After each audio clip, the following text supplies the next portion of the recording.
അത്ഭുതങ്ങളുടെ കാലം കൂടിയാണ് IPL സീസൺ.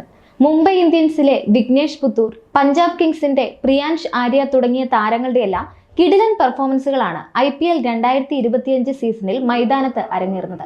ഇന്നലെ നടന്ന മത്സരത്തിലും സമാന സംഭവമുണ്ടായി.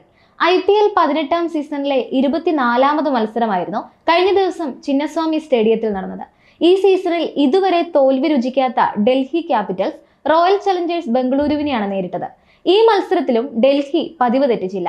RCBയുടെ ഹോം ഗ്രൗണ്ടിൽ വെച്ച് 13 പന്തുകൾ ബാക്കി നിൽക്കെ ലക്ഷ്യം മറികടന്നു. ഈ മത്സരശേഷം സോഷ്യൽ മീഡിയ ചർച്ച ചെയ്യുന്നത് കിങ് കോഹ്ലിയുടെ പുറത്താകലും അതിന് കാരണമായ 20കാരനെയും കുറിച്ചാണ്. മത്സരത്തിൽ 2 സിക്സറും 1 4ഉം ഉൾപ്പെടെ 14 പന്തിൽ നിന്ന് 22 റൺസ് നേടി ഡൽഹിക്ക് കടുത്ത വെല്ലുവിളിയായി നിൽക്കുമ്പോഴാണ് കോഹ്ലിയുടെ വിക്കറ്റ് 20കാരനായ വിപ്രജ് നിഗം സ്വന്തമാക്കുന്നത്. ഉത്തർപ്രദേശിലെ ബരബങ്കി സ്വദേശിയായ വിപ്രജിനെ കോഹ്ലി സിക്സറിന് പറത്തിയ അതേ ഓവറിൽ തന്നെയാണ് അദ്ദേഹം ഔട്ടാകുന്നതും. വിപ്രജ് നിഗം എന്ന സ്പിന്നറുടെ സ്ലോ ത്രോയിൽ കുടുങ്ങി കോഹ്ലി അടിച്ച പന്ത് മിച്ചൽ സ്റ്റാർക്കിന്റെ കൈകളിൽ ഒതുങ്ങുകയായിരുന്നു. ഇതോടെ ഡൽഹിയുടെ പ്രധാന തലവേദന ഒഴിവായി. ഉത്തർപ്രദേശ് സ്വദേശിയായ വിപ്രജ് നിഗം UP T20 ലീഗുകളിലൂടെയാണ് തിളങ്ങുന്നത്. 2024 നടന്ന ടൂർണമെന്റിൽ 11 മത്സരങ്ങളിൽ നിന്ന് 20 വിക്കറ്റുകൾ നേടിയതാണ് വിപ്രജ് നിഗത്തിന്റെ കരിയറിലെ തന്നെ നാഴികക്കല്ലായി മാറിയത്. ബൗളിംഗിൽ മാത്രമല്ല ബാറ്റിംഗിലും താരത്തിന്റെ പ്രകടനം ഏവരുടെയും പ്രശംസ പിടിച്ചുപറ്റിയിരുന്നു. ഈ സീസണിലെ ലക്നൌവിന്റെ ആദ്യ മത്സരത്തിലായിരുന്നു എല്ലാവരെയും ഞെട്ടിച്ചുകൊണ്ടുള്ള വിപ്രജ് നിഗത്തിന്റെ ബാറ്റിംഗ് പ്രകടനം.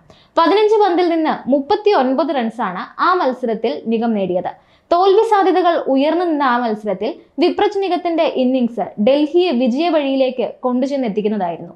മെഗാലയത്തിൽ 50 ലക്ഷം നൽകിയാണ് ഡൽഹി ഈ താരത്തെ സ്വന്തമാക്കുന്നത്. എന്നാൽ കോടികൾ മൂല്യമുള്ള താരങ്ങളെക്കാൾ ഈ യുവതാരം വിജയശില്പി ആകുന്നു എന്നതാണ് ക്രിക്കറ്റ് ലോകം ആഘോഷിക്കുന്നത്.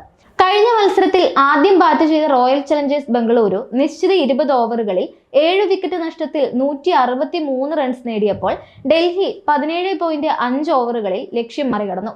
93 റൺസ് നേടിയ KL രാഹുലാണ് ഡൽഹിയുടെ ടോപ്പ് സ്കോറർ. വിപ്രജ് നിഗവും കുൽദീപ് യാദവും 2 വിക്കറ്റുകൾ വീതം നേടി. 37 റൺസ് വീതം നേടിയ ഫിൽസാൾട്ടും ടിം ഡേവിഡുമാണ് RCBയുടെ ടോപ്പ് സ്കോറർമാർ. ഭുവനേശ്വർ കുമാർ 2ഉം യഷ് ദയാൽ, കൃണാൽ പാണ്ഡ്യ എന്നിവർ ഓരോ വിക്കറ്റും വീതം നേടി. IPLലെ ആദ്യ മത്സരത്തിൽ ബാറ്റിംഗിൽ ഫിൽസാൾട്ടും വിരാട് കോഹ്ലിയും നടത്തിയ വെടിക്കെട്ടായിരുന്നു RCBയുടെ ജയം അനായാസമാക്കിയത്. എന്നാൽ കളിയിലെ പ്രധാന വഴിത്തിരിവായത് കൃണാൽ പാണ്ഡ്യയുടെ പ്രകടനവുമായിരുന്നു.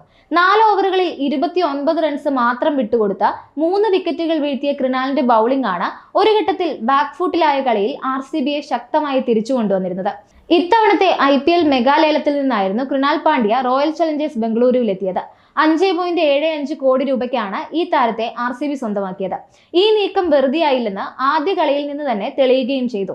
അതുപോലെ ഒരു മികച്ച സെലക്ഷൻ തന്നെയാണ് RCBക്കെതിരെ ഡൽഹിയിൽ നിന്നും വന്നിരിക്കുന്നത്. ആദ്യം ബാറ്റിംഗിനെത്തിയ RCB 20 ഓവറിൽ 7ന് 163 റൺസ് എടുത്തപ്പോൾ ഡൽഹി 17.5 ഓവറിൽ 4 വിക്കറ്റ് നഷ്ടത്തിൽ 169 റൺസ് എടുത്താണ് വിജയിച്ചത്. RCBയുടെ ഈ സീസണിലെ 2ാം തോൽവിയാണിത്. പോയിന്റ് നിലയിൽ ഡൽഹിയും RCBയും 2ഉം 3ഉം സ്ഥാനങ്ങളിലാണുള്ളത്. രസകരമായ ചില റെക്കോർഡുകൾ കൂടി ഈ മത്സരത്തിൽ സംഭവിച്ചിട്ടുണ്ട്. ഒരേ സ്റ്റേഡിയത്തിൽ കൂടുതൽ മത്സരങ്ങൾ പരാജയപ്പെടുന്ന ടീമെന്ന റെക്കോർഡാണ് ചിന്നസ്വാമിയിൽ RCBക്ക് നേരിടേണ്ടി വന്നത്. റോയൽ ചലഞ്ചേഴ്സ് ബംഗളൂരുവിന്റെ ഹോം ഗ്രൗണ്ടാണ് ചിന്നസ്വാമി സ്റ്റേഡിയം.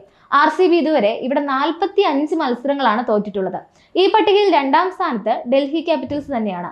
ഒരേ സ്റ്റേഡിയത്തിൽ 44 മത്സരങ്ങളിൽ ഡൽഹി ക്യാപിറ്റൽസ് പരാജയപ്പെട്ടിട്ടുണ്ട്. അരുൺ ജെയ്റ്റ്ലി സ്റ്റേഡിയത്തിലാണിത്. ഇക്കൂട്ടത്തിൽ 3ാം സ്ഥാനം കൊൽക്കത്ത നൈറ്റ് റൈഡേഴ്സിനാണ്. ഈഡൻ ഗാർഡൻസിൽ കൊൽക്കത്ത 38 മത്സരങ്ങളിലാണ് തോൽവി ഏറ്റുവാങ്ങിയിട്ടുള്ളത്.